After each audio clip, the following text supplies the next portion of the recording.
My name's Amber, and I never thought I'd end up writing something like this. But after what happened last year, I can't sleep without hearing whispers in the dark. Sometimes even the scent of his cologne fills the room, and I swear I feel his hand brushing my hair while I lie awake. It started as something harmless. I was 22, broke, and drowning in student loans. My roommate Kayla was always bragging about her sugar daddy, a rich older guy who sent her money just to talk. No touching, no meetings, just conversation. She showed me screenshots of her Cash App, thousands of dollars sent every month. I thought, why not me? One night, I downloaded a sugar baby app called Lux Meet. It was filled with creepy old men, shirtless selfies, and fake profiles. I was about to delete it when I got a message from someone with the username Mr. Dorian. His profile picture wasn't like the others. It was an old black and white photo of a man in a suit standing beside a vintage car. His bio said, "Seeking someone with grace, curiosity, and discretion. I pay well for good company." Something about that word, discretion, pulled me in. He messaged me, "You remind me of someone I once knew, Amber." I hadn't even told him my name yet. At first I thought it was a glitch. Maybe the app linked my name somehow. But then he sent $500 to my Cash App, just for replying. "For your time," he wrote. That was the start. We talked every night. His messages were strangely poetic, almost old-fashioned. He'd ask me questions like, "Do you dream often?" Or, "If you could trade your reflection for eternal beauty, would you?" I'd laugh it off, but there was something magnetic about him. He never asked for nudes, never flirted crudely, just wanted to talk. I felt safe, until he asked to meet. He said he lived just outside Savannah, Georgia, in a historic mansion his family had owned for generations. I hesitated, but he offered $2,000 for one dinner. Public place, my choice. I agreed. The night I was supposed to meet him, a thunderstorm rolled in. I texted him that maybe we should reschedule, but he insisted the weather added to the atmosphere. I still remember the smell of rain and jasmine as I pulled up to Evergreen Manor, this massive house surrounded by willows and fog. It looked timeless. When I rang the bell, a butler, yes, an actual butler, opened the door.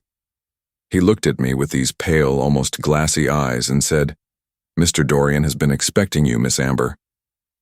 He led me through candle-lit halls filled with portraits of stern-looking men. Each face looked familiar somehow, like they shared the same sharp jawline and cold stare. When I finally met Mr. Dorian, I froze. He looked exactly like his profile picture. Same suit, same slicked hair, same faint smile, except that picture was dated 1912, according to the photo frame I saw later. "Amber," he said, his voice deep and smooth. "It's an honor to finally meet you."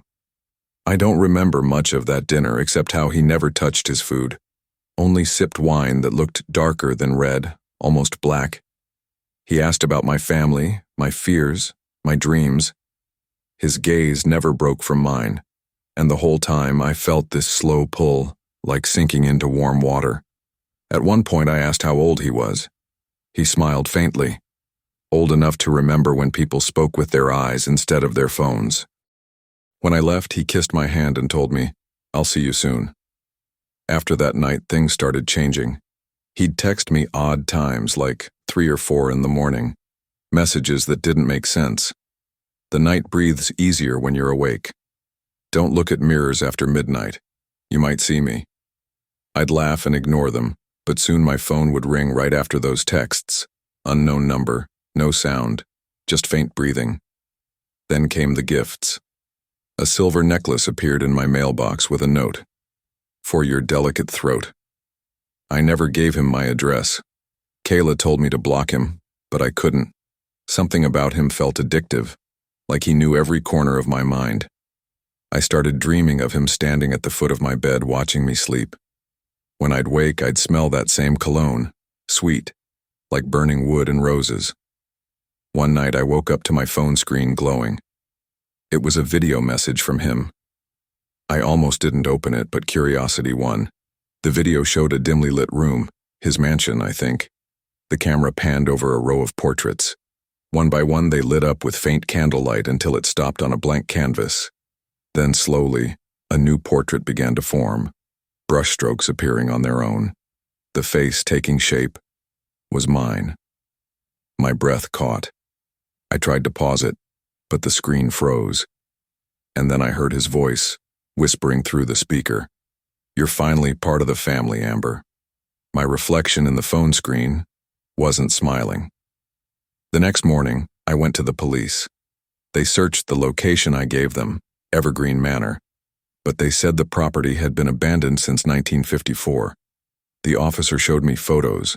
The house was in ruins, covered in vines, no electricity, no furniture, and among the dusty remnants, they found a set of painted portraits, each dated decades apart. The last one, unfinished, was labeled Amber 2023. Sometimes I still get texts from an unknown number, always the same message. "Dinner soon?" And every night, no matter where I sleep, I wake up to that scent again, smoke and roses. It's like he's still waiting, for me to come home. My name's Melissa, and this happened 2 years ago when I was desperate enough to make choices I'm still ashamed of. Back then, I was a 27-year-old single mom, working double shifts at a diner in Ohio, trying to keep my son and me fed. Rent was overdue, my car was dying, and the only thing in my fridge was a bottle of ketchup and a few eggs that had expired a week ago. I didn't want to become one of those girls who sold their time to strangers online, but survival has a way of changing what never means. So, I joined a sugar dating site. After scrolling through dozens of sleazy profiles, I found one that seemed different. His name was Grant Hollis. His bio read, "Older gentleman, successful, well-mannered, seeking someone I can take care of, generous, discretion required." He had no photo, but his messages were polite, articulate, and respectful. When I told him about my son, he didn't lose interest. In fact, he said, "I respect a mother more than anyone else.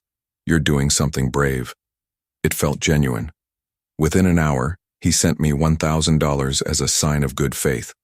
No requests, no video calls, nothing. Just take care of yourself and your boy. I thought I'd found a miracle. But miracles, I learned, often come with shadows. Over the next few weeks, he'd text every night around 11 p.m., asking simple questions like, "Did you eat today? Is your son safe? Do you ever hear things at night when you're alone?" That last one threw me off. I brushed it off as weird old man humor, but he kept sending money, another $2,000, then $5,000. He said he liked knowing I was okay. When I offered to meet him to thank him in person, he refused. "Not yet," he said. "I want you to trust me first." Something about the way he phrased it made my stomach twist. One night, I came home from work past midnight. My babysitter, a sweet old neighbor named Ruth, said my son, Eli, had been talking to someone through his tablet.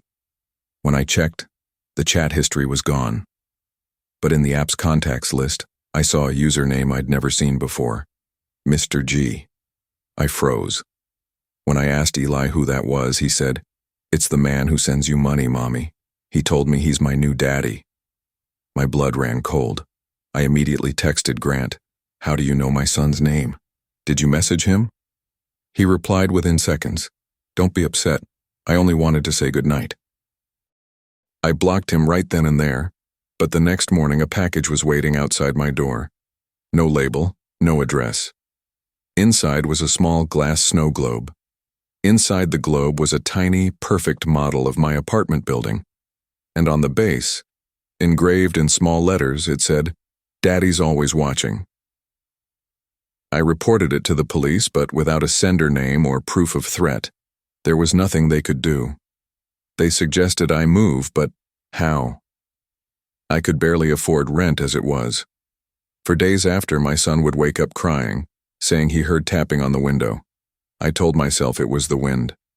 Until one night I heard it too. Tap, tap, tap, 3 times, slow and deliberate.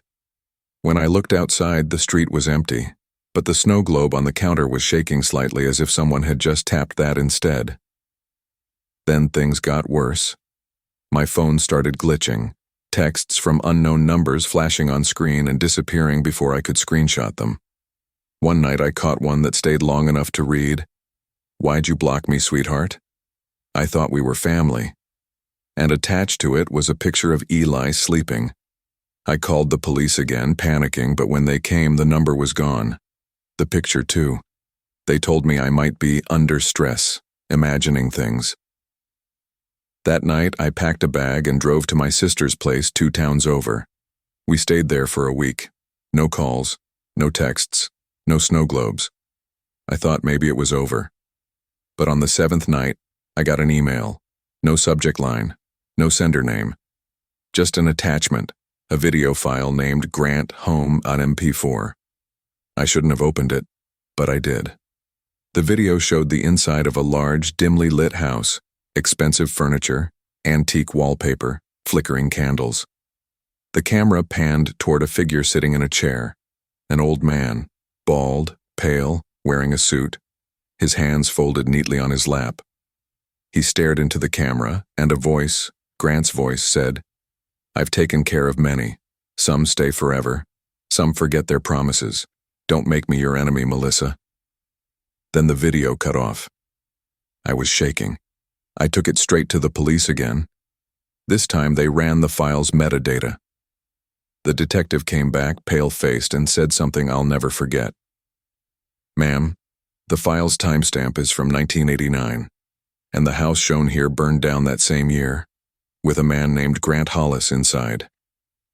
They said he'd been a wealthy recluse, a lonely widower who helped young women financially in exchange for companionship. After his death, several women went missing, all of whom had last been seen at his estate. No one ever found their bodies.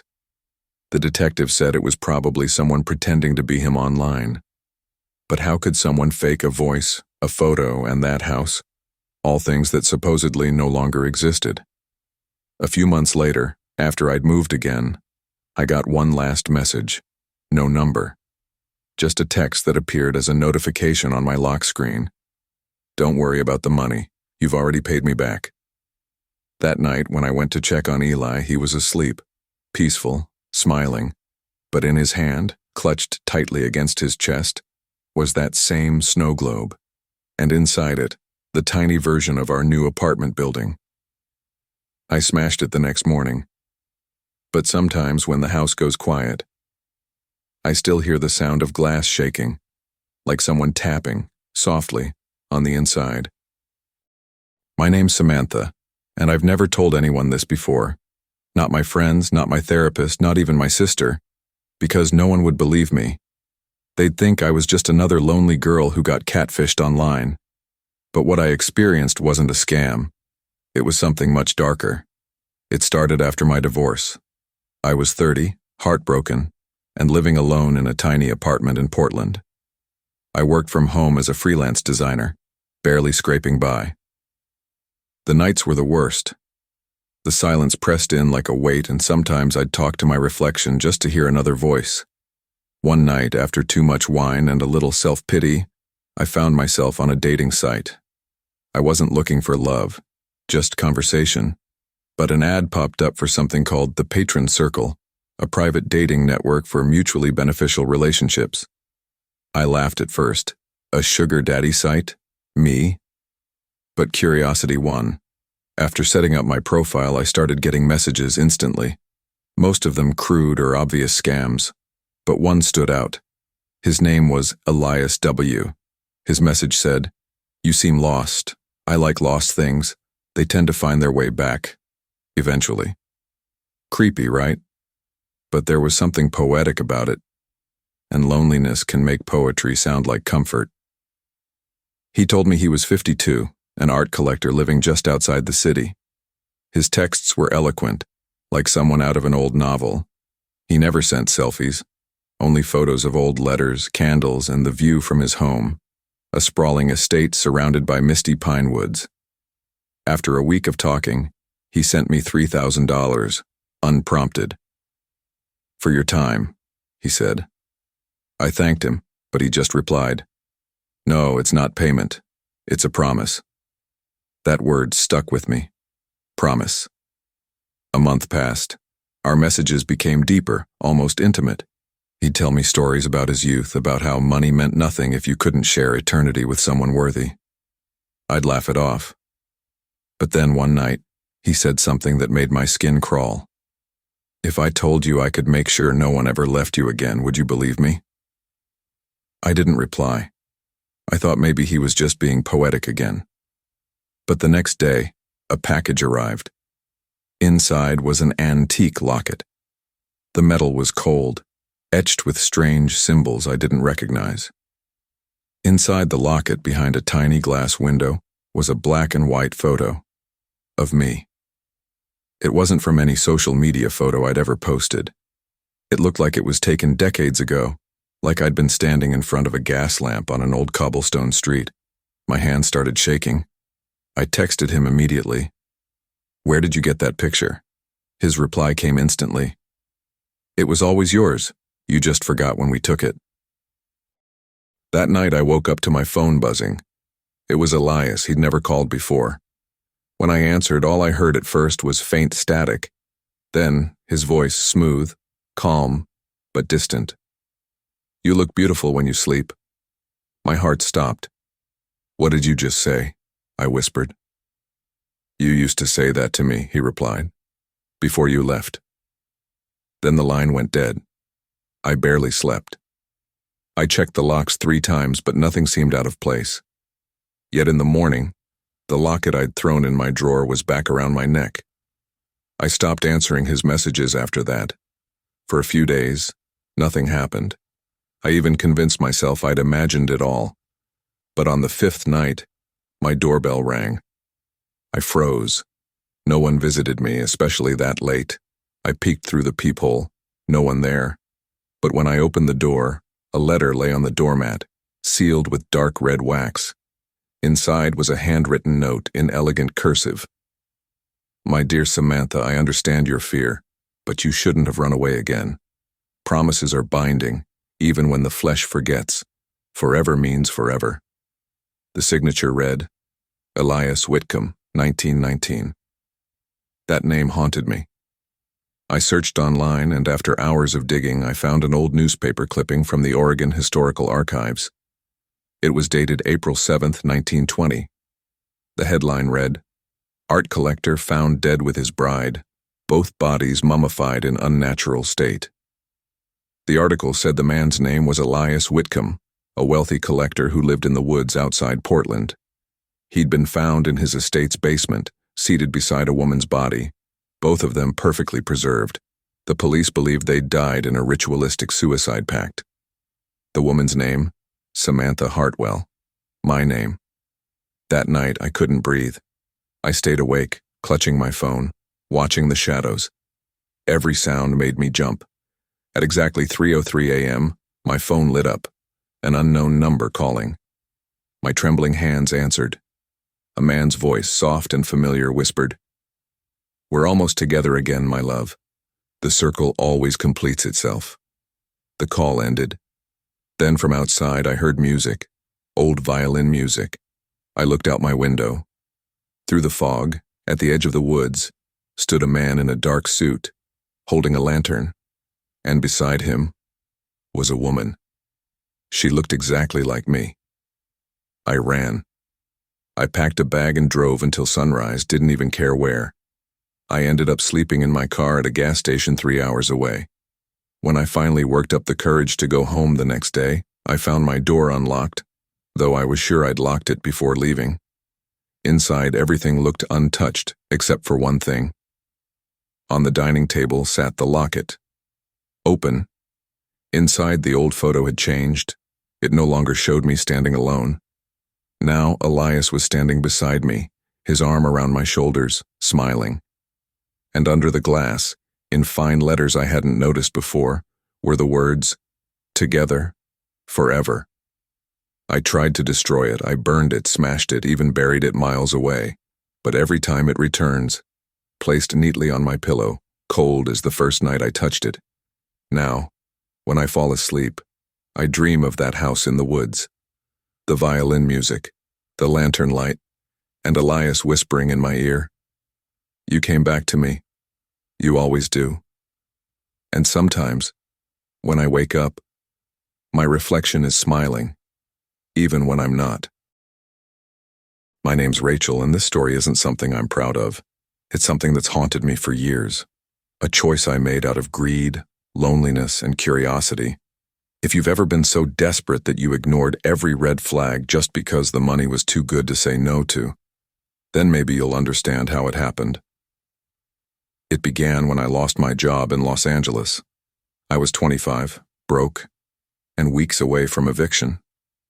I'd been scrolling through gig sites, praying for a miracle, when I stumbled across a post that simply said, "Looking for a companion for private travel, $10,000 per week, must be discreet, must not ask questions."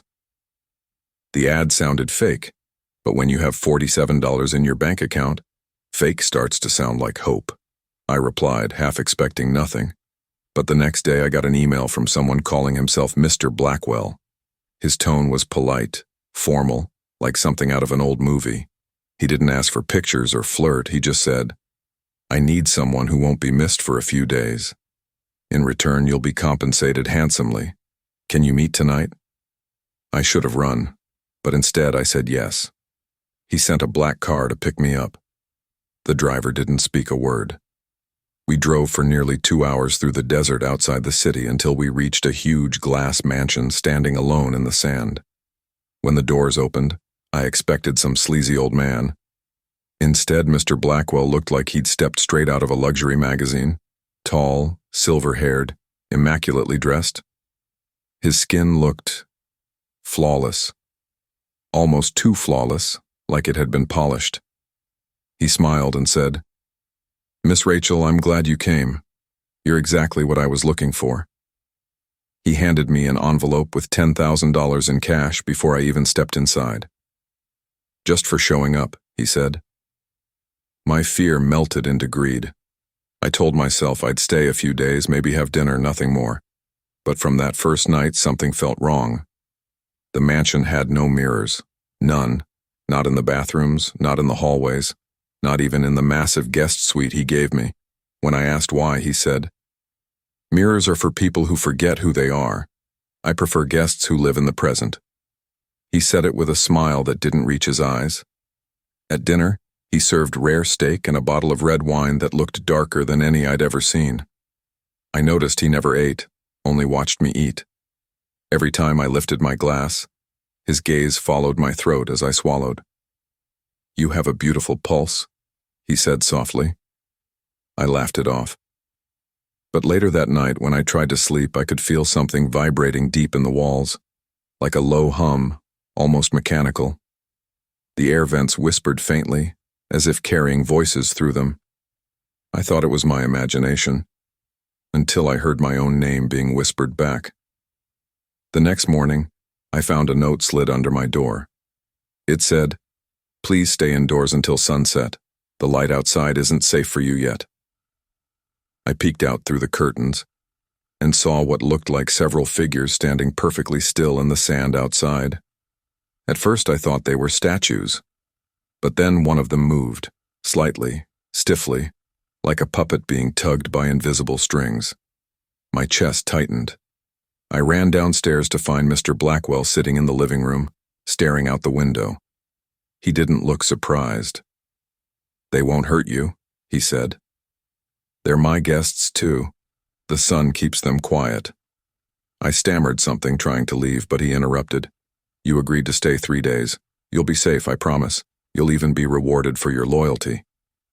Something about the way he said "rewarded" made my skin crawl. That night I woke up to the sound of footsteps in my room. I froze, pretending to sleep. The air felt colder, heavy. Someone stood beside my bed.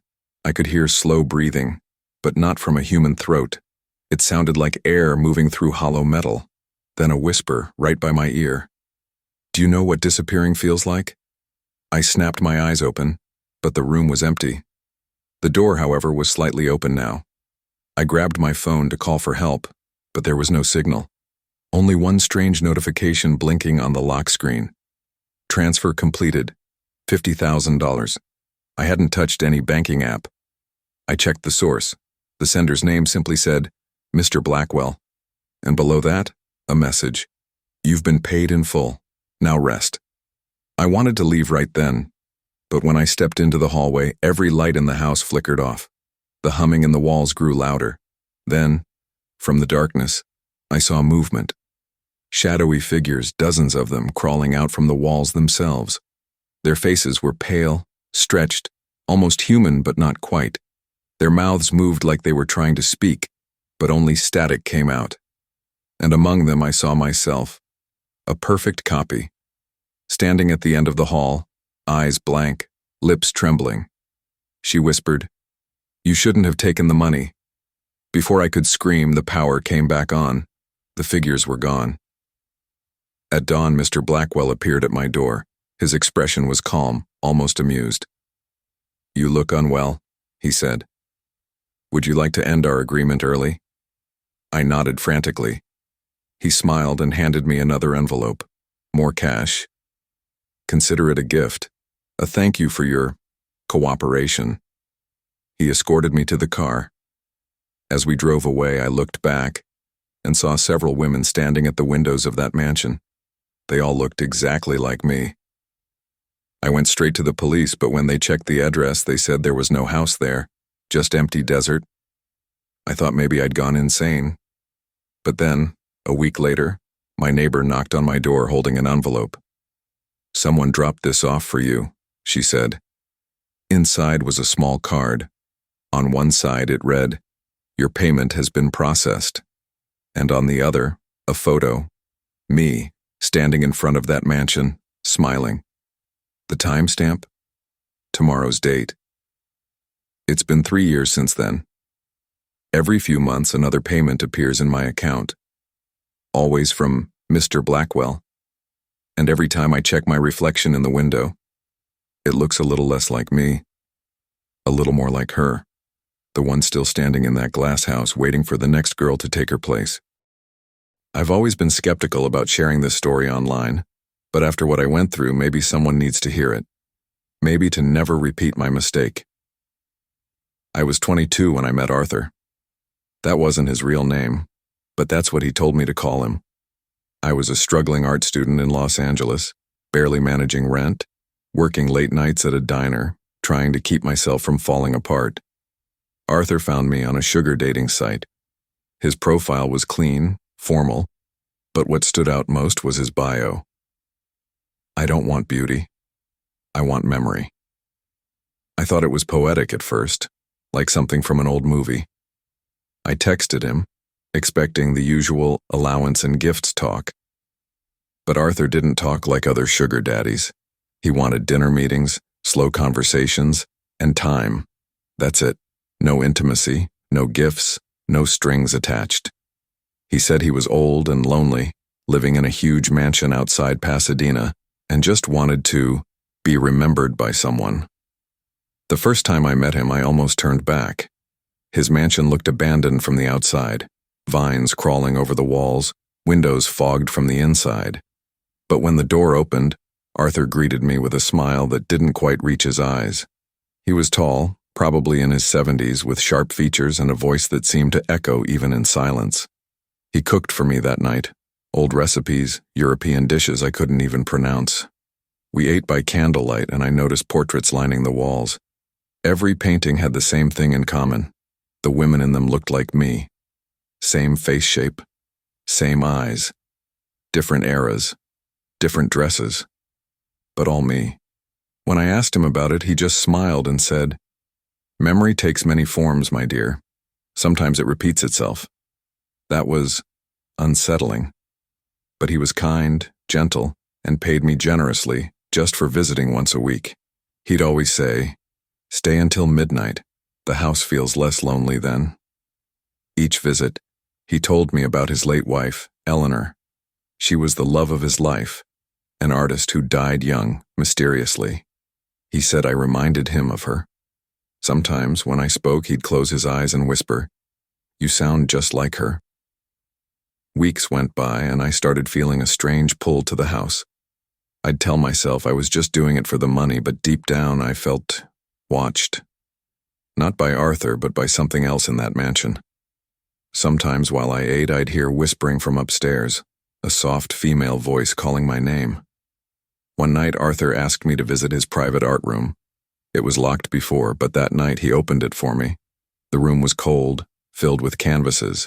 Every wall had paintings, all women, and every single one was me, dying in different ways. Drowning, falling, burning, sleeping. He stood behind me, his voice calm as ever. "Each memory fades unless it's painted anew," he said. I turned, terrified.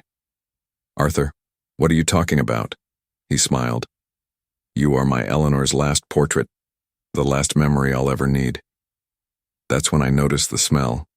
Chemicals, paint thinner, and something metallic. On a nearby table lay a half-finished canvas. My face. My eyes were closed, lips slightly parted, but the skin in the painting looked real. I stumbled backward, knocking over jars and brushes, screaming. He didn't move. Just watched me. "It's all right, my dear," he whispered. "I've done this before. The others always panic too. But it's the only way to stay beautiful forever." I ran. I didn't stop until I reached my car. When I looked back, Arthur stood by the door, expressionless. "Don't forget me," he said softly. The next morning, I called the police. They checked the address. The house existed, but it was empty. Abandoned for years. No furniture, no portraits, nothing. They told me Arthur Langford had died in 1989. His wife's name was Eleanor. She vanished without a trace. I thought I imagined it all, until a few weeks later a package arrived. No return address. Inside was a small painting. My face, eyes closed, smiling peacefully. On the back, written in perfect handwriting, "Now you'll remember me too." For nights I couldn't sleep. Every time I closed my eyes, I saw the same mansion, the same candle-lit dinner, and Arthur standing behind me, whispering, "Memory takes many forms." I burned the painting, or at least I thought I did. But last month, I moved apartments, unpacked my boxes, and there it was again, waiting in my drawer. Only this time, the eyes in the painting were open. I never thought I'd tell this story, but after what happened, I can't sleep unless I talk about it. Maybe it'll help someone else avoid what I went through. It all began in 2019 when I was 23, broke, jobless, and trying to survive in a tiny apartment in Chicago. Rent was overdue, my car had just died, and my student loan payments were closing in. One night, while scrolling through Reddit, I came across a post in a dark corner of the site, a hidden forum people whispered about. It wasn't illegal, but it wasn't exactly safe either. The title said, "Looking for companionship. Discretion rewarded. No intimacy, only conversation.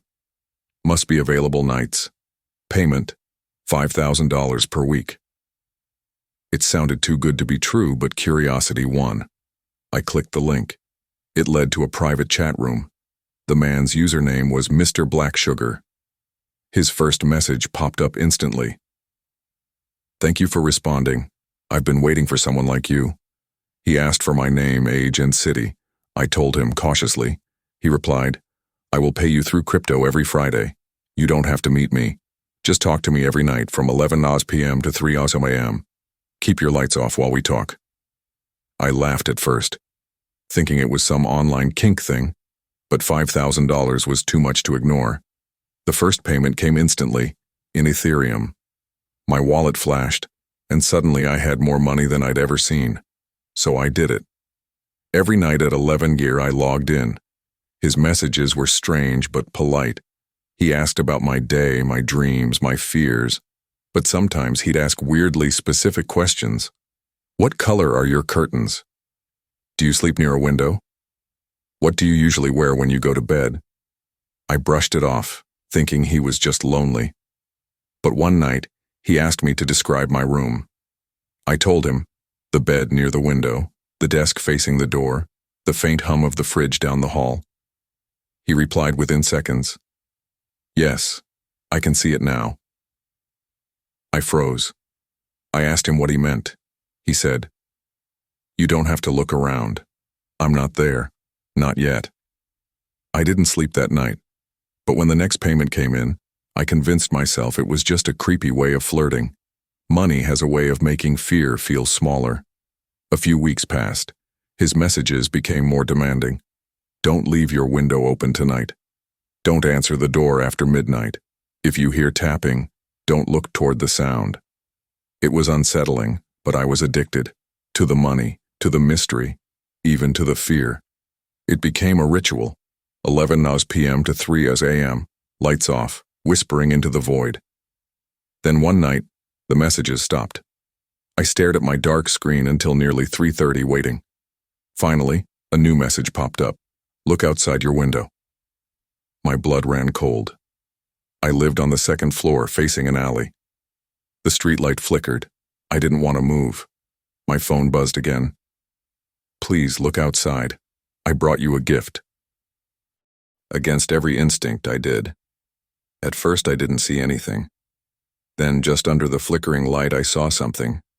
A small box sitting on the pavement. And beside it, a man in a black coat.